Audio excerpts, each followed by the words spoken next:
लेकिन फिर कुछ अजीब हुआ।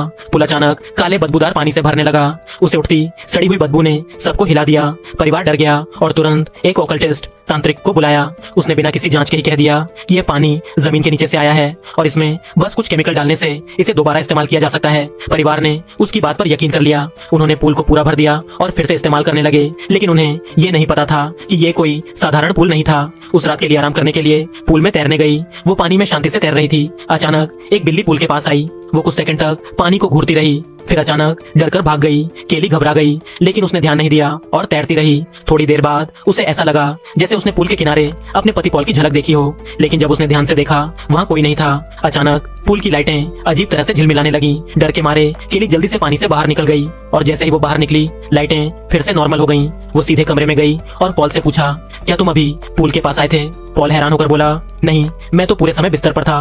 तभी केली को एहसास हुआ कि जो भी हुआ वो ना सपना था, ना ही उसकी कल्पना। अगली सुबह पॉल को पुल के पास जमीन पर एक बिल्ली का लॉकेट, कैट पेंडेंट, पड़ा मिला, लेकिन वहाँ कोई बिल्ली नहीं थी। जैसे ही उसने उसे उठाया कुछ और भी अजीब हुआ। उसके हाथ की कटी हुई जगह पूरी तरह ठीक हो चुकी थी, न कोई जख्म, न कोई निशान। पॉल डॉक्टर के पास गया। रिपोर्ट देखकर डॉक्टर भी हैरान रह गया। वो बोला, ये कैसे हो सकता है? ऐसा लग रहा है जैसे ये चोट कभी थी ही नहीं।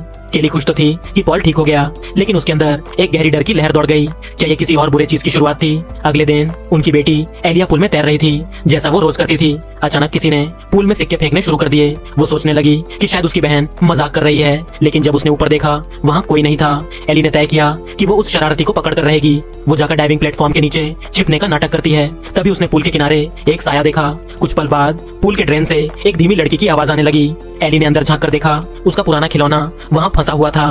वो उसे निकालने के लिए हाथ डालती है और उसके साथ मानव बालों के गुच्छे बाहर आने लगते हैं। डर के मारे एली भागती हुई अपनी माँ के पास जाती है। माँ को लगा वो बस मजाक या डर कर रही है, लेकिन जब वहाँ कोई नहीं मिला तो परिवार ने सोचा कि एली बस नए शहर में अकेलापन महसूस कर रही है। उसे खुश करने के लिए उन्होंने सोचा कि एक पुल पार्टी रखी जाए ताकि वो कुछ नए दोस्त बना सके। पार्टी के दिन पुल बच्चों और पड़ोसियों से भरा हुआ था, लेकिन एली ने पानी में जाने से मना कर दिया। उसने एक कैमरा सेट किया ताकि कुछ अजीब चीज दिखे तो रिकॉर्ड हो जाए। उधर पॉल बच्चों के साथ खेल रहा था। अचानक पुल की पाइपों से काला धुआं निकलने लगा। वो सीधा पॉल के मुंह में चला गया। उसकी आंखें काली पड़ गईं। वो अचानक एक बच्चे को पकड़ता है और उसे खींचकर गहरे पानी में डुबाने लगता है। बच्चा लगभग डूबने ही वाला था। उसी वक्त कैमरे के पास खड़ी इली ने ये सब अपनी आंखों से देखा। वो भागकर अपनी माँ को बुलाने गई।